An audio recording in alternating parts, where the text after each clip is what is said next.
네, 안녕하십니까. 맘고생 크림케이크의 바다킹 신부 조명현 마티오입니다. 그래요, 오늘 또 여러분들과 함께해서 정말 감사하고요. 오늘도 여러분들의 마음고생 사연 함께 들어보시고 또 함께 풀어가면서 또 이분을 위해서 또 함께 기도했으면 좋겠습니다.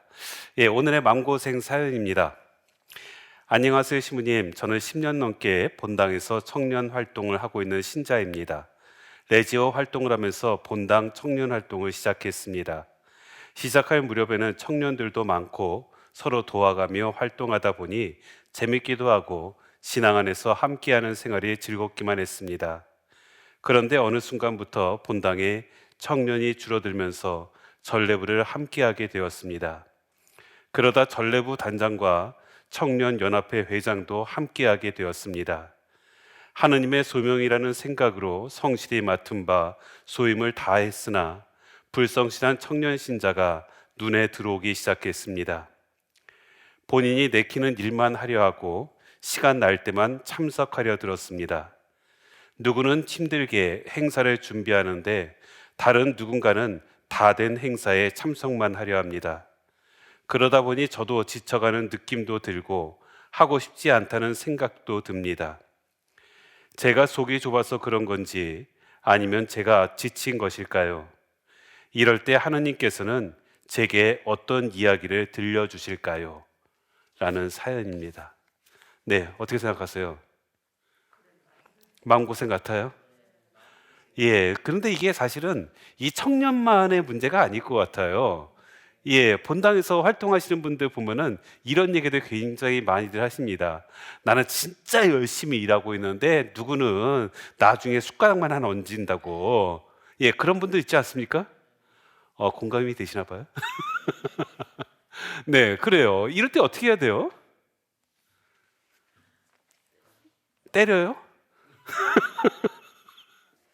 네, 어떻게 하면 될까요? 그래요. 여기에 대해서 한번 좀 생각해 봤으면 좋겠어요. 제가 이런 얘기를 들었어요. 어떤 아이가요, 이 밥을 먹습니다. 어린 아이예요. 밥을 먹는데 아이가 점잖게 이게 밥을 식사를 할까요? 제가 뭐 아이를 안 키웠어요 모르겠는데, 아이 밥 먹을 때 거의 전쟁이라면서요. 그래요. 아이가 뭐 이 밥 먹는 거에만 신경 쓰면서 집중하면서 아주 정성껏 먹을까요? 맛있어 하면서 이렇지 않을 거예요. 바로 이런 상황입니다. 그래서 이 아이가 밥을 먹는데 밥 입으로 들어가는 거 반, 바닥에 떨어지는 게 반이래요. 요 모습을 보고서 엄마가 어떤 생각을 할까? 여기에 대해서 한번 떠올려 보세요.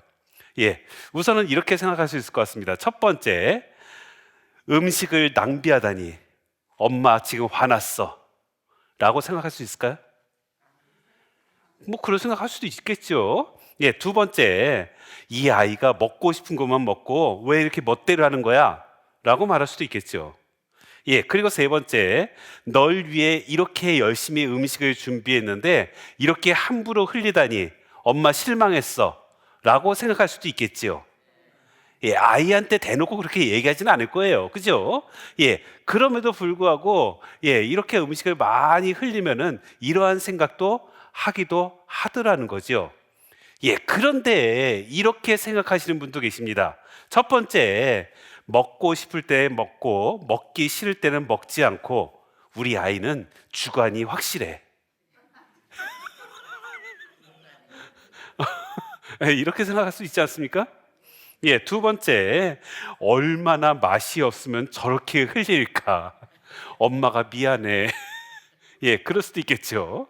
세 번째, 밥을 장난감처럼 가지고 놀다니 우리 아이는 창의력이 아주 뛰어나 라고 생각할 수도 있겠죠. 그래요. 그렇다면 처음에 앞에 세 개는요, 약간 부정적인, 아이에 대해서 부정적인 생각을 하고 있는 그런 것이었고요. 두 번째는요, 아이에 대해서 긍정적으로 바라보는 것이에요. 그렇다면 엄마는 어떤 생각을 했을 때 더 마음이 편안할까요? 긍정적인 생각을 했을 때 마음이 훨씬 편하다라는 거예요. 내가 부정적인 생각을 한다고 해서 아이가 긍정적으로 바뀔까요? 흘리던가 안 흘릴까요? 그렇지 않아요.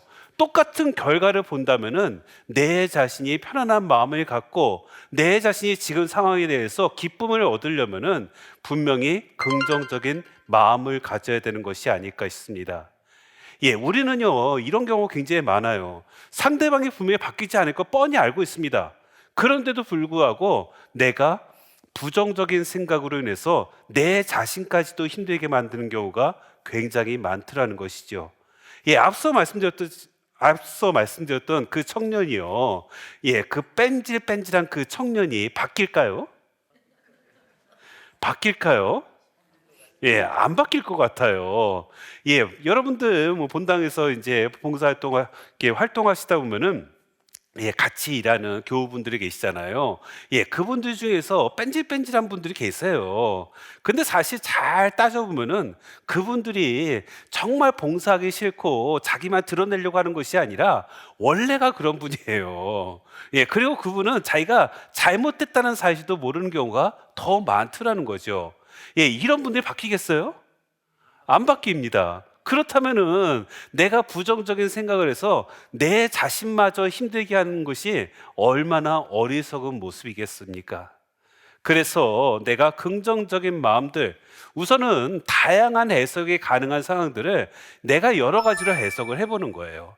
이런 상황도 해석해보고 저러한 상황도 해석해보고, 그리고 나서 그 안에서 긍정적인 내 마음을 찾을 때, 그때 비로소 그 안에서 평화를 얻을 수 있지 않을까 싶습니다. 그래서 여러분들에게 이런 것도 한번 떠올려 봤으면 좋겠어요. 저도 이게 사실 이 코로나 확진이 됐어요. 이게 안 될 줄 알았거든요. 저는 뭐 슈퍼 항체가 제 몸에 있다고 저는 생각이 들었습니다. 더군다나 사람들이 항상 하는 말이 O형 안 걸린다고 하잖아요. 그죠? 저 또 O형이에요. 그리고 저희 형제들이 제 위에 형님들 계신데 하나도 안 걸렸어요. 다 O형이라. 그리고 또 재밌는 것이 형님이 그 형수가 확진이 되고 조카도 확진이 됐대요. 그래서 형님은 그냥 포기를 한 거예요. 나도 틀려 먹었구나. 내가 먹고는 살아야 되니까 그냥 나도 확진되자 해서 같이 먹고 같이 자고 했다고 합니다. 근데 저희 형님만 안 걸린 거예요. 그래가지고서 저도 그런 경우인 줄 알고 저는 절대로 안 걸릴 줄 알고서 자신 있게 사람들에게 말을 했습니다. 그러면서 기적이라고, 내가 하느님의 특별한 사랑을 받고 있는 것 같다고, 그런 얘기를 했거든요. 그런데 저한테도 코로나가 왔습니다. 그래 오는 바람에 제가 깜짝 놀랐습니다. 저한테는 코로나가 확진되지 않을 줄 알았는데 저 역시도 확진이 되더라고요. 솔직히 어디서 확진된지도 모르겠어요. 저랑 같이 있었던 분들이 굉장히 많은데 아무도 확진되신 분이 없는 거예요. 저만 혼자 딸랑 확진돼 가지고서 굉장히 당황스러웠습니다. 그러면서 제가 이제 곧바로 사제관에 이제 혼자 격리 생활을 하게 되었죠. 그런데 이런 생각이 드는 거예요. 그래도 일주일 동안 아무것도 안 해도 되니까 얼마나 좋아? 라는 생각이 드는 거예요. 약간 아프긴 했어요. 아프긴 했지만은 그 일주일 동안 밀린 일들을 좀 할 수가 있었습니다. 그래서 쓰담쓰담이라는 묵상집 있어요. 그거 좀 밀렸거든요. 그런데 그 일주일 동안 격리하면서 다 썼어요. 한 달치를. 한 달치 다 쓰고 그 다음에 이제 11월, 12월 해가지고서 계속 강의들이 제 앞에 쫙 펼쳐져 있었습니다. 그래서 강의 준비 또 이렇게 하는 시간도 됐어요. 그 다음에 여러 가지 일들이 있다 보니까 솔직히 방 청소 한 번도 못 했거든요. 제 방 들어오시면 깜짝 놀라실 거예요. 이게 사람 사는 방이냐고. 그럴지도 모르겠습니다. 그런데 이번 기회에 방 청소할 수 있게 되었어요. 방 청소도 하고요. 나름대로 또 소독도 한다. 소독도 좀 하고요. 그러면서 좀 사람 사는 구석으로 만들 수가 있었던 것 같습니다. 솔직히 처음에 코로나 확진됐을 때는 부정적인 생각이 많았어요. 할 것도 많은데 나는 안 걸릴 줄 알았는데 왜 내가 이게 걸리는 거야? 라고 생각이 들었지만은 지나고 나니까 코로나가 확진돼서 많은 일들을 할 수가 있었던 것 같습니다. 그래요. 만약에 부정적인 생각을 갖고서 제가 행동을 했다면은 그냥 아파하다가 끝났을지도 모르겠습니다. 하지만은 긍정적인 생각을 하다 보니까 할 수 있는 것들이 굉장히 많더라는 것이지요. 그래요. 우리가 삶 안에서 부정적인 생각을 하면 내 생각을 단절시킵니다. 여기서 딱 스톱을 시켜버려요. 이 이상 더 앞으로 나아가지 못하게 합니다. 하지만 긍정적인 생각을 하면은 할 수 있는 것들이 굉장히 많아지는 것 같아요. 바로 우리가 이 긍정적인 생각이 얼마나 중요한지를 다시 한번 알 수가 있지요. 물론 우리 이 DNA 안에서는 부정적인 생각을 다 가지고 있대요. 제가 언젠가 말씀드렸을 거예요. 선사 시대를 한번 떠올려 보라고. 선사 시대에 우리 인간이요, 긍정적인 생각을 가지고 있었다면은 지금까지 살아남았겠어요? 인간이 뭐 날카로운 이빨을 가지고 있는 것도 아니고, 그 다른 동물보다 빨리 달릴 수 있는 것도 아니고, 다른 동물처럼 하늘을 나는 것도 아니고, 물속을 헤엄칠 수 있는 것도 아니고, 부족한 것 그 자체인 인간이었어요. 그런데 그 인간이 긍정적인 생각을 가지고 있었다면은 지금까지 살아남았을까? 그렇지 못했을 것 같아요. 앞에 사나운 짐승이 딱 나타났습니다. 긍정적인 생각을 가지고 나는 저 동물을 사랑해야 되겠어 하면서 내 친구가 될 거야 하면서 다가간다 생각해 보세요. 어떻게 됐겠어요? 바로 그 순간에 어떻게 해야 돼요? 아, 저 동물이 나를 해칠지 몰라. 얼른 도망쳐야 돼. 하면서 부정적인 생각을 가져야지만 살 수가 있었던 거예요. 그리고 실제로요, 선사시대에는 그 부정적인 생각을 가지고 있었기 때문에 살 수가 있었다고 합니다. 그래서 자그마한 소리에도 막 도망가기 시작을 하고, 저기서 뭔가가 보이기만 해도 막 도망가기 시작을 하고, 바로 그런 것들이 다 부정적인 생각 때문에 그래요. 생존을 위해서는 필요한데 중요한 것은 내가 더 잘 살기 위해서는 부정적인 생각이 나를 힘들게 만든다는 것이죠. 그래서 긍정적인 생각들 굉장히 중요하다는 거 말씀을 드리면서요. 우리는 이제 후회 없는 선택 해야 된다라는 얘기를 하잖아요. 그런데 후회 없는 선택, 이런 선택을 한다는 것이 말처럼은 쉬운 것 같지 않습니다. 항상 후회만 하고 있는 우리가 아닐까 싶어요. 제가 어떤 자매님의 얘기를 들었어요. 이 자매님이 친구로부터 어떤 투자에 대한 이야기를 들었대요. 그래가서 남편하고 얘기를 했다고 합니다. 내 친구가 그러는데 이번에 여기 투자하면은 커다란 이득을 볼 수 있대. 우리 여기 좀 투자 좀 하자. 그랬더니만 남편이 막 화를 내더라는 거예요. 우리 평범한 사람들은 그런 투자하는 거 아니라고 하면서 막 화를 내가지고서 남편한테 혼만 나고 아무런 투자도 못했다고 합니다. 그런데 자기한테 얘기해줬던 그 친구는요, 바로 거기에 투자해 가서 어마어마한 이득을 보게 된 거예요. 배가 아프겠어요, 안 아프겠어요? 많이 아플 것 같아요. 그죠? 그런데 어느 날이었어요. 그 남편이 갑자기 이사 가자고 그러는 거예요. 그래서 아니, 왜 이사 가냐고 그랬더니만 요 도시가 지금 그 집값이 엄청나게 오를 것 같다고, 그런 소문이 드니까 우리 여기로 이사 가면은 큰 돈 버는 거라고, 그래서 설득을 해가지고 서울에 살다가 지방 도시로 이사를 한 거예요. 그런데 어떻게 됐냐면은 자기가 살던 집은 엄청나게 오르고 지방 도시는 폭락한 거예요. 남편이 예쁘겠어요, 안 예쁘겠어요? 예. 돈 못 버는 남편에 대해서 화만 나고, 아니 어쩌면은 내가 투자한다고 하면은 막 뭐라고 하고, 자기가 투자해서 이렇게 쫄딱 망할 수 있는가 하면서 막 화가 났다고 합니다. 그래서 남편에 대해서 남편 얼굴도 보기 싫더라는 거예요. 그런데 어느 날 책에서 이런 구절을 보게 되었대요. 선택한다는 것은 최상의 결과를 위해서 한 선택이 최악의 결과로 나타나더라도 그 대가를 감당할 각오가 되어 있어야 한다. 그래요. 나의 선택이라는 것은 남편의 말을 들었어도 그건 역시도 내가 선택을 한 것이잖아요. 그 선택이 최악의 결과를 낳더라도 내가 그 선택을 받아들일 수 있어야 그것이 올바른 선택이라고 말할 수 있다는 것입니다.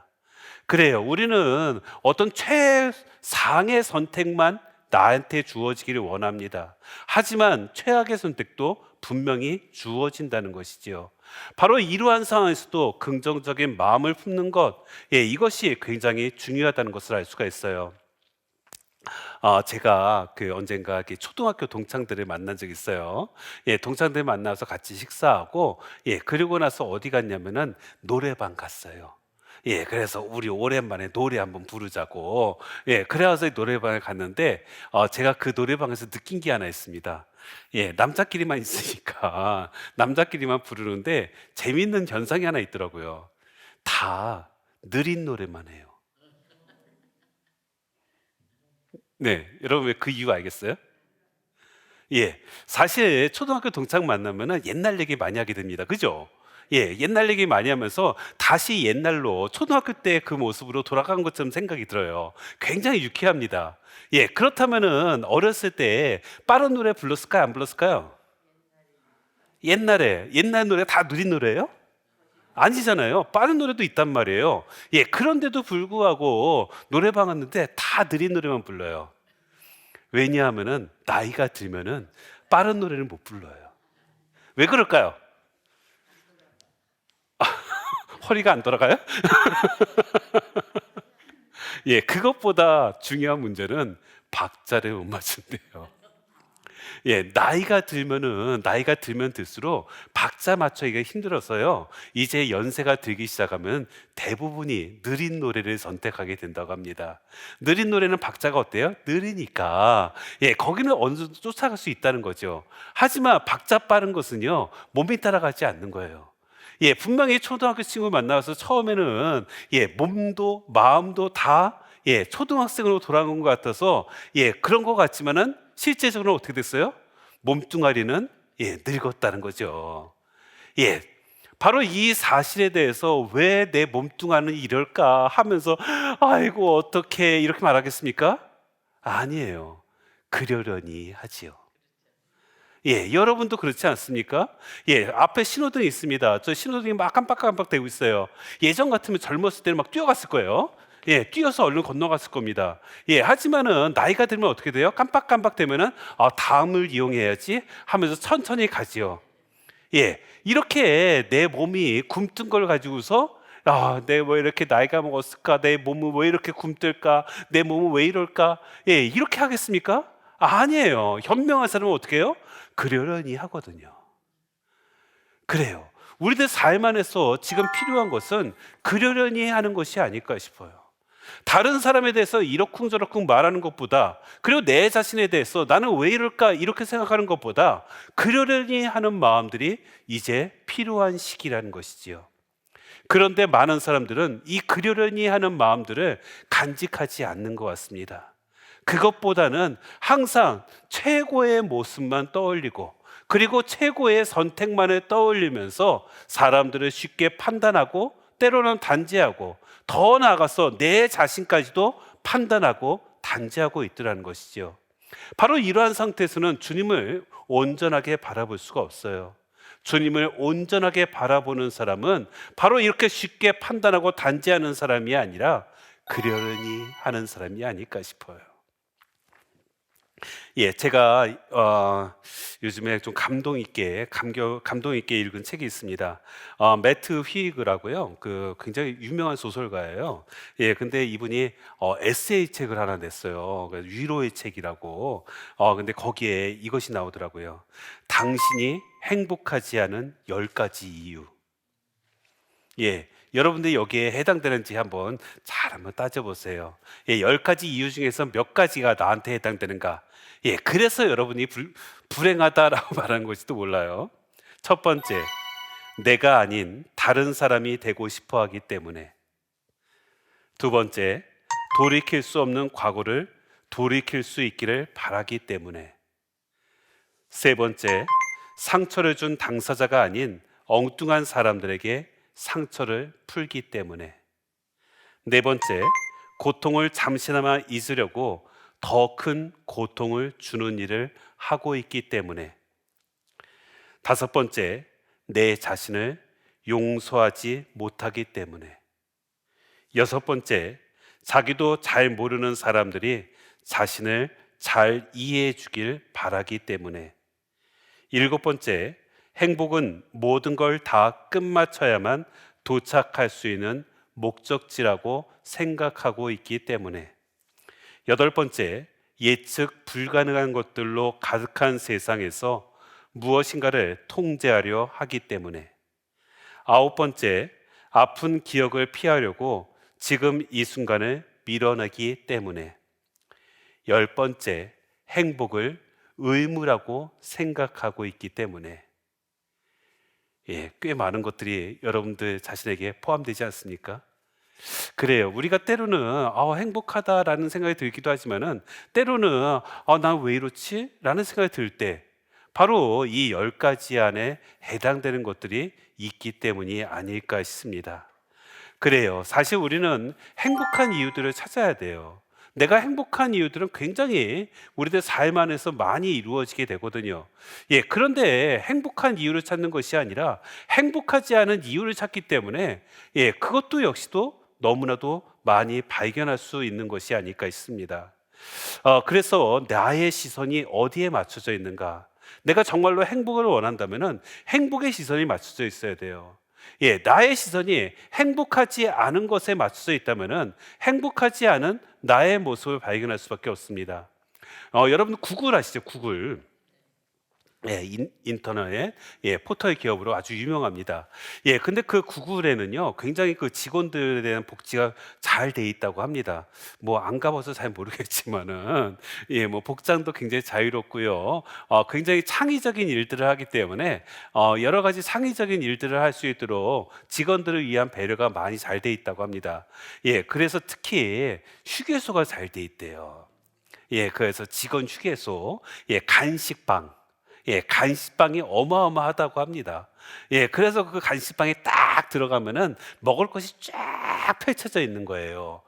그런데 이제 문제가 생긴 거예요. 간식방이 잘 돼 있다 보니까 사람들이요, 점점 허리 둘레가 늘어나기 시작하더라는 거예요. 그리고 거기서 많은 것들을 달달한 것을 많이 선택해서 자기 일하는 자리로 갖고 오다 보니까 운동량도 줄어들더라는 거예요. 그래가지고서 이제 고민에 빠졌습니다. 직원들 복지를 위해서는 이 간식방이 있어야 되는데 왜 직원들의 건강이 더 나빠지니까 이것을 운영해야 되는가 말아야 되는가 어떻게 하면 좋을 것 같아요? 운영을 하되 어떻게 한다고요? 어떤 방법이 좋을까요? 개조해요? 맨 마지막에. 그게 더 안 좋은 거 아니에요? 원래 이게 그 간식이란 게 운동하고 나서 먹으면 운동이 헛거되는 거잖아요. 그래요. 사실은 그 간식방이 중요한 게 사람들이 이렇게 목이 타면 물을 마셔야 되잖아요. 그 간식방에 물도 같이 있거든요. 근데 이제 문제는 사람들이 간식방에 딱 들어갔다가 물을 선택하는 것이 아니라 물 플러스 과자, 초콜릿, 이것을 들고 오더라는 거예요. 그래가지고서 간식방 책임자가 어떻게 했느냐면 눈높이에다가 물을 쫙 깔아놨대요. 그 다음에 물 뒤에 잘 보이지 않는 곳에 달달한 초콜릿과 과자와 그런 것들을 놨다고 합니다. 그 결과 사람들의 허리 둘레가 줄어들기 시작하더래요. 그리고 건강해지기 시작하더래요. 그래서 눈높이에다 무엇을 놓느냐가 굉장히 중요하다는 것을 그 담당자들은 알게 되었다는 것이죠. 그래요. 나 역시도 우리 삶도 마찬가지인 것 같습니다. 내 눈높이에 무엇이 보이는가? 내 눈높이에 나의 마음을 해치는 것들을 둔다면은 우리는 건강해질 수가 없습니다. 내 눈높이에 바로 나를 건강하게 하고 나를 행복하게 하는 것들을 내 눈높이에 맞춰둬야 된다는 것. 그래서 이런 말이 있어요. 눈에 들어오는 대상이 달라지면 행동도 달라진다. 그래요. 그래서 이제 얼마 11월 달 되면은 많은 학부모들이 아이들 위해서 기도를 참 많이 하십니다. 무슨 기도할까요? 그래요. 수능 잘 보게 해달라고 기도들 많이 하세요. 이거 각고성지에서도요. 예, 우리 수험생 부모님들이 얼마나 많이 오셔서 정성껏 기도하신지 몰라요. 예, 그래서 실제적으로 그게 효과가 있나 봅니다. 예, 매년 늘어나시는 거 보니까.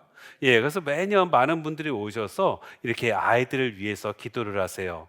예, 그런데 이런 얘기를 들었어요. 예, 어떤 어머니가 그 자기 아이를 위해서 아주 열심히 기도하고, 예, 그 다음에 아이가 정말 시험 잘 볼 수 있도록 모든 배려를 다 했다고 합니다. 예, 그런데 이 아이가 좋은 성적을 얻어야 되는데 글쎄 떨어진 거예요. 예, 대학 진학에 실패했습니다. 예, 그 엄마 어떻게 했을 것 같아요?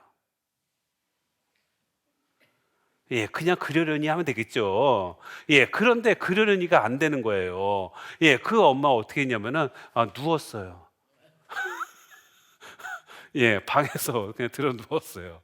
예, 그래가서 너무 머리가 아프다고, 너무 힘들다고 들어 누운 겁니다. 예, 그래서 이제 그 경우를 한번 떠올려 보자고요. 예, 대학 진학하는 거는 엄마예요, 아이예요? 예, 그런데 아이는 멀쩡한데 왜 엄마는 들어 누울까요? 이상하지 않습니까? 예, 이게 어떤 상태냐면은 심리적으로 아이에게 구속되어 있는 거라고 그래요. 예, 그래서 아이의 실패는 나의 실패라고 생각을 하는 거죠. 예, 그러다 보니까 그 상황을 도저히 이해할 수 없었고 받아들일 수가 없는 겁니다. 예, 그런데 이런 부모도 있어요. 야, 시험 망친 건 너잖아 하면서 아무런 관심도 두지 않는 엄마가 있어요. 예, 이건 어떤 거겠어요? 예, 이것은 서로 완전히 고립된 삶이에요. 예, 가족 같아요? 예, 안 그렇죠. 예, 어쩌면은 엄마가 이렇게 말해줬으면 어떨까 했습니다. 매우 속상하지. 나도 마음이 좋지 않아. 그래도 속상하다는 것은 열심히 했다는 증거가 아니겠니? 우리 마음 추스리고서 다시 함께 시작해보자. 엄마도 널 도와줄게. 예, 이렇게 말했다면 어떻게 됐을까요? 이게 정상이지요. 예, 정상인데 이게 정상적인 모습을 우리는 사실 잘 보이지 않아요.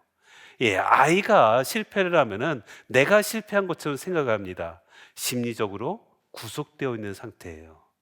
예, 그리고 아이 따로 나 따로 생각한다면은 이것은 서로 완전히 독립돼서 가족이라고 말할 수 없어요. 예, 바로 상대방을 존중을 하면서 내가 도와줄 수 있는 것들을 찾는 것. 바로 이러한 삶이 우리가 살고 있는 이 세상의 모습이라는 것입니다. 그래서 자율적으로 자기 삶을 살 수 있도록 도와주는 관계를 만들어야 된다는 것. 예, 우리가 사실은 이 세상은 나 혼자 살아가는 것 같지만은 함께 살아갑니다. 그리고 내 자신의 모습이 다른 사람에게 커다란 영향을 미칠 때도 굉장히 많아요. 예, 자율적으로 혼자서 개인적으로 살아가는 것 같지만, 예, 그러면서도 우리가 이 안에서 함께 살아가는 세상입니다. 예, 제가 지난 10월 달이었습니다. 10월 달에 이곳 각고성지에서 결혼식이 있었어요. 사실 저희는 이게 성당이 일반 본당이 아니기 때문에 예, 결혼식이 있지를 않아요. 예, 예. 그런데 이 신랑 신부가 저한테 와가지고서 이곳에서 결혼식을 할 수 있도록 해달라고 부탁을 하는 것이었습니다. 그래서 제가 했던 말은 왜요? 라고 물었어요. 예, 왜냐하면 여기서 결혼할 이유가 전혀 없으니까. 예, 그래서 이제 이유를 물었더니만 글쎄 그 신랑의 아버님께서 이곳 각고성지의 봉안당에 안치되어 계신 거예요. 예, 그래서 신랑 아버님께서 여기 안치되어 있는 이곳에서 결혼식을 하면 더 의미가 있겠다 해서 신부랑 같이 이야기해서 이곳에서 결혼식을 하게 된 겁니다. 만약에 아버님이 여기에 안치되지 않았다면은 예, 이곳에서 결혼식을 할 이유가 전혀 없겠죠. 제가 결혼식 주례를 쓸 이유도 없겠죠. 하지만 아버님을 통해서 예, 생각지도 않은 결혼식 주례를 서게 되었고, 예, 그런 소중한 만남을 만들 수가 있었던 것 같습니다. 예, 그리고 또 지난 10월 달에 또 이런 일이 있었어요. 예, 어떤 신부님이 오셨습니다. 근데 그 신부님이 저 봤다고 너무나도 반가워하는 겁니다. 예, 그래서 마치 연예인 본 것 같다고 그러는 거예요. 그래서 아니 무슨 말인가 했더니만 제가 쓰고 있었던 묵상글을 오랫동안 보고 있었다는 거예요. 그리고 그 묵상글에 착안을 해가면서 논문을 쓰기 시작을 했다고 합니다. 그래서 서강대에서 석사학위 논문을 제가 쓴 글을 보고서 영감을 받아서 석사학위 논문을 받게 되었다고 하면서 저한테 논문을 이렇게 선물을 한 거예요. 그 신부님 한 번도 만난 적이 없어요. 한 번도 대화를 해본 적도 없습니다. 그런데도 불구하고 제가 썼던 글, 제가 그 신부를 위해 썼겠습니까? 아니죠.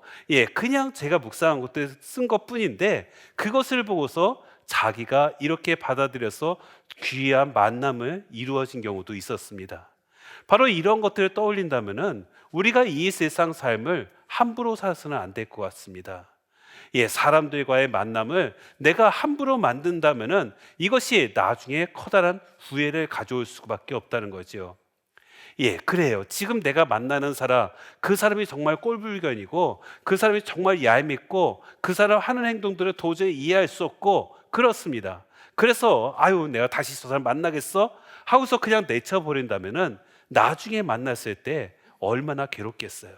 그죠? 그래요. 내가 나중에 만남도 분명히 있을 수 있다는 것을 떠올린다면, 지금의 만남을 아주 소중하게 만들어야 되지 않을까 싶어요. 이런 얘기가 있어요. 여러분들 각고 성지가 좀 특이한 게 하나 있습니다. 여러분들 여기 성지 많이 다니신 분들은 아실 거예요. 여기 그 곤충이 굉장히 많습니다. 곤충 중에서도 좀 약간 징그러운 거 있어요. 뭐예요? 진해 여기 되게 많아요. 이 습하기도 하고 그래서 진해가 많이 돌아다닙니다. 그런데 제가 그 진해를 보다가 진해에 관한 이야기가 하나 생각났어요. 어느 그 진해 마을에 진해 마을에 행복한 진해가 있었대요. 이 진해는 너무 행복해서 자기는 너무 행복하다고 항상 외치고 있었대요. 그런데 다른 그 곤충 중에서 어떤 곤충은 그 행복하다고 말하는 진해가 너무 얄미운 거예요. 여러분도 그런 경우 있지 않습니까? 나는 지금 힘들어 죽겠는데 옆에는 난 너무 기뻐, 난 너무 행복해 라고 말하면 얄밉지 않겠어요?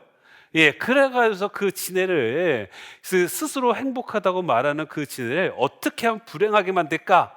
라고 생각이 들었대요. 그래가지고 그 진해한테 다가가서 이렇게 물었다고 합니다. 너는 이쪽 발 내딘 다음에 어느 발을 내딛어? 라고 물어봤대요. 진해는 다리가 많아요, 적어요? 무지 많습니다. 그러다 보니까 진해가 그 순간에 어떻게 됐겠어요? 내가 한 발을 내딛고 나서 그 다음 어느 발을 내딛었지? 라는 것을 떠올리게 된 거예요. 어떻게 되겠어요? 어느 발을 내딛었는지 도저히 알 수가 없더라는 거죠. 그러면서 의심이 생기고, 그러면서 혼란이 생기고, 그러면서 행복했을까요? 행복하지 않았을까요? 행복하지 않더라는 거예요. 이 이야기가 떠올려졌던 이유가 있어요. 우리가 의심하는 순간 행복할 수 없대요. 우리가 의심하고 우리가 불확실성을 갖게 되는 순간에 우리는 행복이라는 것을 나의 것으로 만들 수가 없다고 합니다. 여러분 소중한 친구가 있었어요. 그 친구 처음에 만났을 때는 어떻겠어요? 믿음을 통해서 우리는 그 친구와 만나는 것이 너무나도 기쁠 겁니다. 저도 어제 친구랑 같이 통화를 했는데 제 동창 신부였어요. 그런데 제 동창 신부가 다들 하나같이 다들 말들이 많아가지고서 한 번 통화하면은 1시간 넘게 통화해요. 그래서 어제 한 신부랑 통화를 딱 했습니다. 다행스럽게도 한 40분 만에 끝났어요. 그래가지고 딱 끊었는데 곧바로 연락이 왔어요. 또 다른 신부한테. 그래가지고 그 신부하고 1시간 반 동안 통화를 했어요. 그런데 저는 이제 그 사이에 문자가 왔는지 몰랐죠. 다른 분이 신부님 왜 이렇게 통화를 길게 하세요 하면서 저한테 문자를 보냈더라고요. 사실 그 신부하고 이렇게 오랫동안 얘기할 수 있는 이유가 뭘까요? 믿으니까. 만약에 그 신부에 대해서 의심을 품고 부정적인 생각을 한다면 그렇게 긴 시간 동안 얘기할 수 있을까요? 그렇지 않아요. 믿음을 갖고 있고, 그 사람에 대해서 모든 것을 다 안다 할지언정 우리는 그때 이야기할 것이 더 많아진다는 것을 알 수가 있습니다. 우리가 주님에 대해서도 마찬가지예요. 우리가 주님에 대해서도 의심을 품는 순간에 우리는 행복하기가 어렵습니다. 주님에 대해서 의심을 품지 않고 그냥 믿기만 한다면은 주님과 함께하는 시간들이 얼마나 행복한지 몰라요. 기도하는 거 보통 얼마면 되겠어요? 종종 이런 질문도 던지거든요. 여러분들 뭐 연애할 때 보통 이제 뭐 하루 종일 있어도 지루하지 않았잖아요. 지루했나? 지루했습니까? 지루하지 않았을 거예요. 그런데 어느 순간에 지루함이 생길 때가 있습니다. 언제 생길까요? 꼴 보기 싫은 짓거리를 하면은 그러면은 얘기하기도 싫고 함께하기도 싫지요. 우리가 주님에 대해서도 마찬가지예요. 주님과 함께 있는 것이 너무나도 좋으면은 아무리 그 시간이 길어도 상관이 없는 것 같아요. 그래서 제가 종종 미사 시간은 한 어느 정도면 좋을까요? 라고 물어보면은 다들 주일 미사는 1시간, 평일 미사는 40분 말씀하시더라고요. 맞습니까? 보통 그렇게 말씀들 하세요. 그런데 잘 생각해 보자고요. 여러분 연애할 때 시간 정해놓고 하셨어요? 40분은 좀 너무 짧은 것 같고 1시간은 너무 긴 것 같고 우리 50분만 만나자. 이렇게 하셨습니까? 그래서 50분 만나고서 그 10분간 휴식하고 다시 만나자 그랬습니까? 그런 경우가 없잖아요. 바로 하느님과의 관계도 역시 마찬가지라는 거예요. 하느님과의 관계도 바로 이 믿음의 관계가 제일 필요하다는 거. 그래서 내가 누군가와 함께하는 시간이 너무 싫다라고 하는 순간에 우리는 그 사람과 함께하기 힘들고, 그리고 내가 지금 의심하고 있구나라는 것을 기억해야 될 것입니다. 그래요. 제가 언젠가 어느 신부님한테 이런 얘기를 들었어요. 그 신부님이 오랜만에 본당 신부로 이제 발령받아서 본당 신부를 갔대요. 요즘에는 본당에 어르신들이 굉장히 많대요. 맞습니까? 여기 다 젊으신 거 아니에요? 네, 그래요. 그래서 이게 어르신들이 많다고 합니다. 그래서 거기 특히 어르신들이 많이 있는 본당이라서 그 신부님께서 어르신들한테 더 잘해야 되겠다 해서 이제 항상 미사 끝나고 나면 어르신들과 같이 대화도 하고 그랬다고 그래요. 그런데 어르신들이 이렇게 모여 있더라는 겁니다. 그래서 신부님이 가가지고서 아유 그 할머니들 무슨 말씀하세요 하면서 같이 껴가지고서 웃으면서 같이 대화를 했다고 합니다. 그런데 바로 그 순간에 어떤 할머니께서 다가오시더니 그 신부님 등짝을 스파이크를 때리더래요. 그러면서 하시는 말씀이, 신부님께서는 왜 젊은 사람만 좋아하세요? 딱 그러더라는 거예요.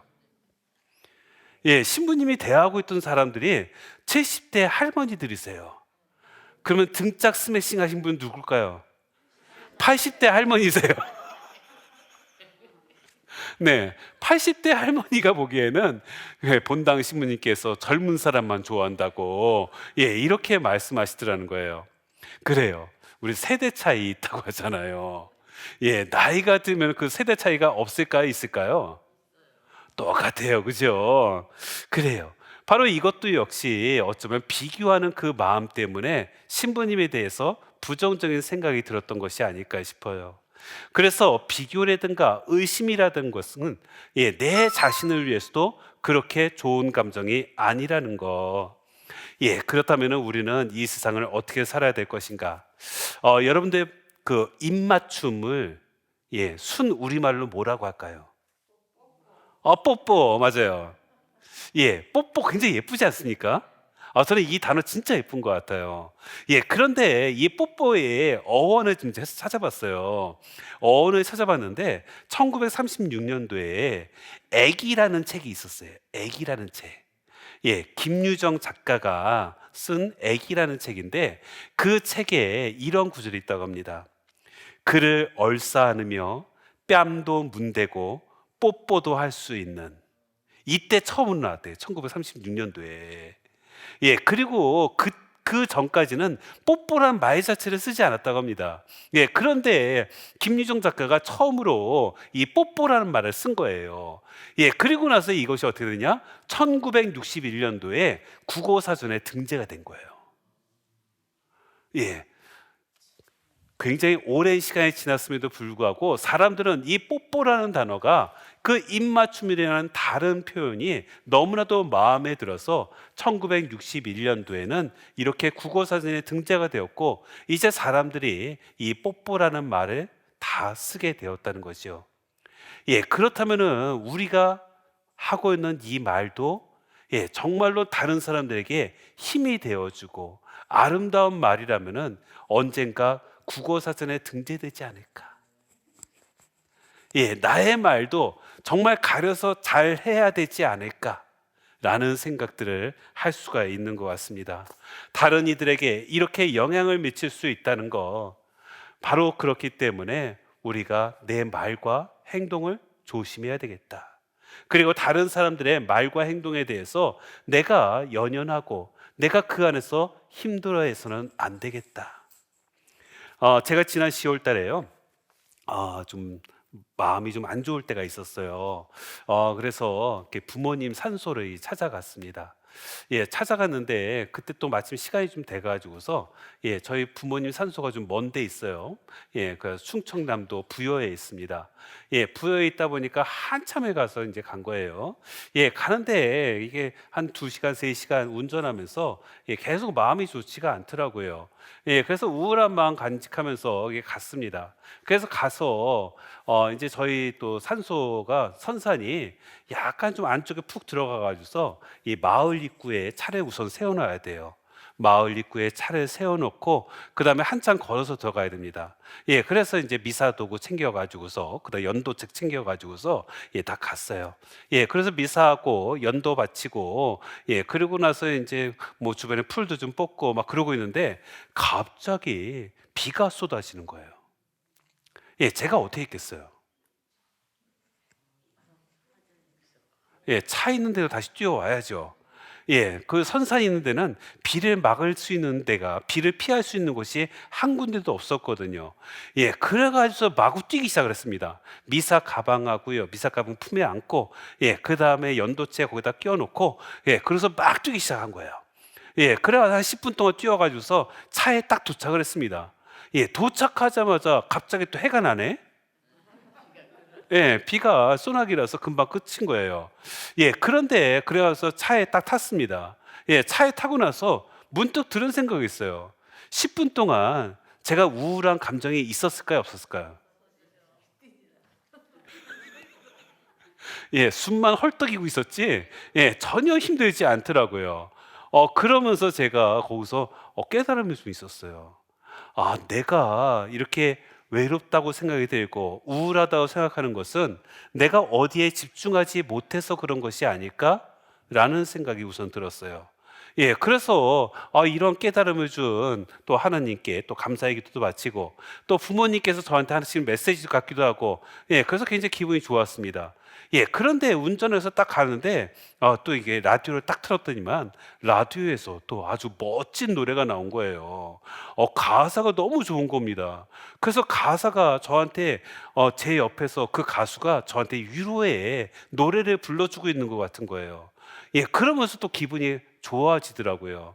그리고 또 밥때가 돼가지고서 딱 보니까 백반집이 보여요.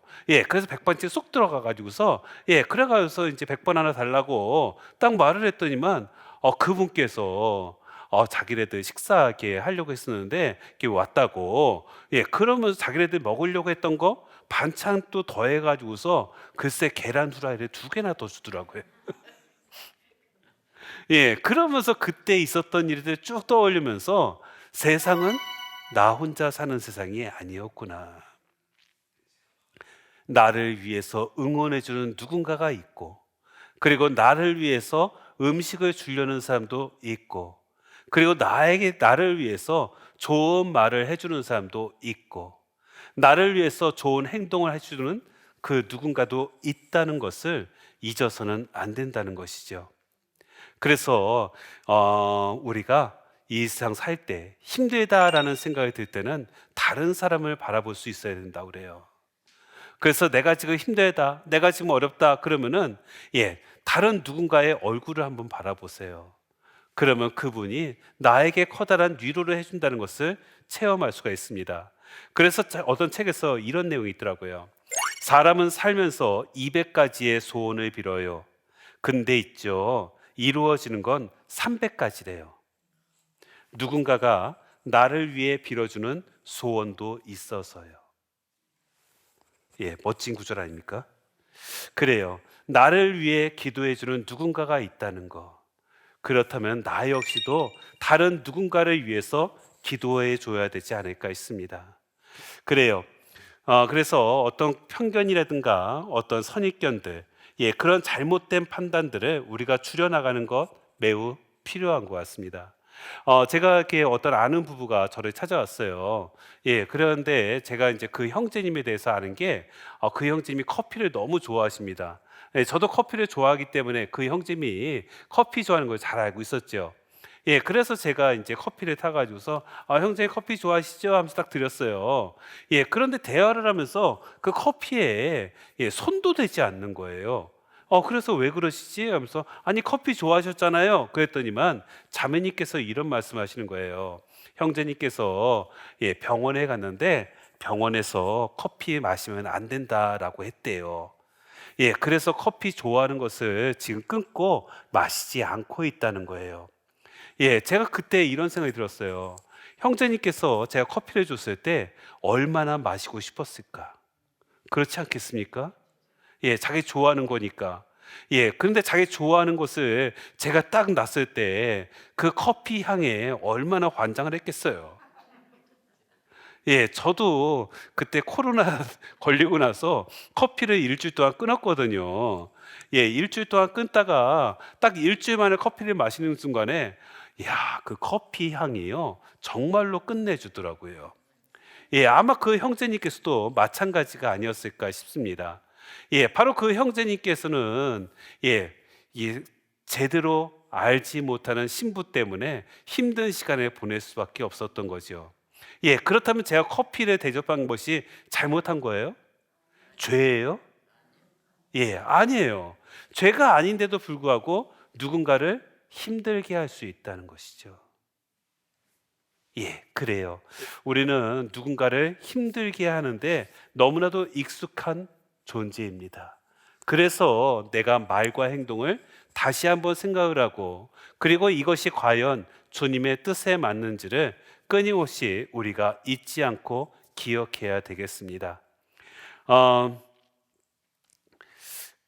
이런 배우 셀마 헤이웩이라고 좀 젊은 배우예요.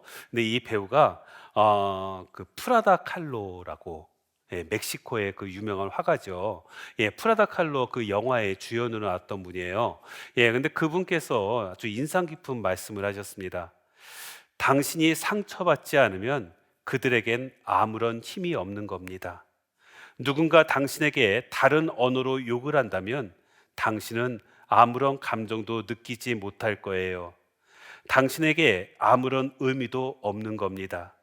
왜냐하면 그런 말에 의미를 부여하는 건 바로 당신이기 때문이에요. 그렇죠? 여러분들 외국어 좀 잘하세요? 만약에 아프리카 사람이요, 아프리카 자기네 언어로, 아프리카 원주민 언어로 나에게 막 욕을 한다고 생각해 보세요. 알아들어요? 못 알아들어요? 그럼 그 욕이 나일 거예요? 욕을 한다고 해서 내가 화가 나겠어요? 안 날 거예요. 그죠? 그런데 내 언어로 알아듣는 순간에는 화가 나겠지만은, 그것이 내가 알아듣지 못하는 것이라면은 굳이 화낼 필요가 없다는 거죠. 결국 화나는 것은 내 마음 때문에 그런 것 같아요. 상대방의 말과 행동을 보고서 내 마음이 힘들기 때문에 화가 나는 거예요. 그런데 그 화가 나는 것은 내가 영향을 받고 있다는 것을 스스로 인정한 것이잖아요. 그렇기 때문에 상대방의 어떠한 말과 어떤 행동에도 내가 절대로 흔들리지 않는다는 굳은 믿음만 있다면은 우리가 그렇게 힘든 시간을 보내지 않을 것 같습니다. 그래서 우리가 굳이 확대 해석하면서 스스로를 힘들게 하는 것이 아니라 바로 있는 그대로 받아들이는 것, 그리고 아까도 말씀드렸듯이 그러려니 하는 마음들, 이것이 지금 아주 필요하다는 것을 여러분들 잊지 않았으면 좋겠어요. 그래서 우리 인간이 행복하지 못하게 만드는 5가지 독약이 있다고 합니다. 첫 번째, 불평이래요. 두 번째, 의심이래요. 세 번째, 거짓말이고요. 네 번째가 경쟁, 마지막으로 공포라고 합니다. 그래서 바로 이런 모든 것들을 이 독약으로부터 벗어나기 위해서 첫 번째는 영혼의 문제를 생각하라고. 하느님과 나의 관계들, 그리고 내가 하느님 나라에 들어갔을 때 그 모습들을 떠올리면은 이 모든 것들이 아무것도 아닌 것이 되고요. 그리고 두 번째는요, 어떤 일이든 참견하지 말래요. 우리는 사실 참견 진짜 좋아하거든요. 세상에서 제일 재밌는 말이 뭐예요? 뒷담화. 낱말하는 거. 우리가 고해성사도 그렇잖아요. 우리가 고해성사 볼 때 제일 많이 하는 죄 고백이 뭐예요? 남의 말하고 남의 죄하고 이밖에 알아내지 못한 죄. 그래요.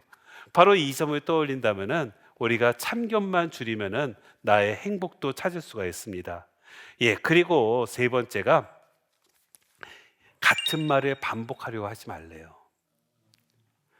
우리는 같은 말을 반복하면서 기억을 하게 됩니다. 특히 남에 대한 미움의 감정들을 반복해서 해서 기억을 하는 거예요. 그래서 사실 우리 기억력이 그렇게 좋지는 않다고 그래요. 여러분들 스스로 생각해 보세요. 머리 좋은 것 같아요? 기억력이 아주 뛰어난 것 같습니까? 그렇지 뛰어나지 않아요. 여러분들 뭐 미사 때 강론 딱 들은 거 곧바로 다 까먹잖아요. 길어봐야 이틀이라고 그래요. 그런데 그렇다면은 내가 남에 대해서 부정적인 생각을 계속 기억하는 이유는 뭐냐? 계속해서 반복해서 기억하고 있기 때문에 그래요. 그래서 이 반복만 줄여도 내가 행복해질 수 있다는 거. 바로 이런 점들을 기억하면서 내가 누군가에 대해서 부정적인 마음이 들면은 그 마음을 어떻게 없앨 것인가, 그리고 어떻게 하면 그러려니 할 것인가, 이것에 좀 더 집중을 하면 좋을 것 같습니다. 오늘은 여기까지 하도록 하겠습니다. 감사합니다.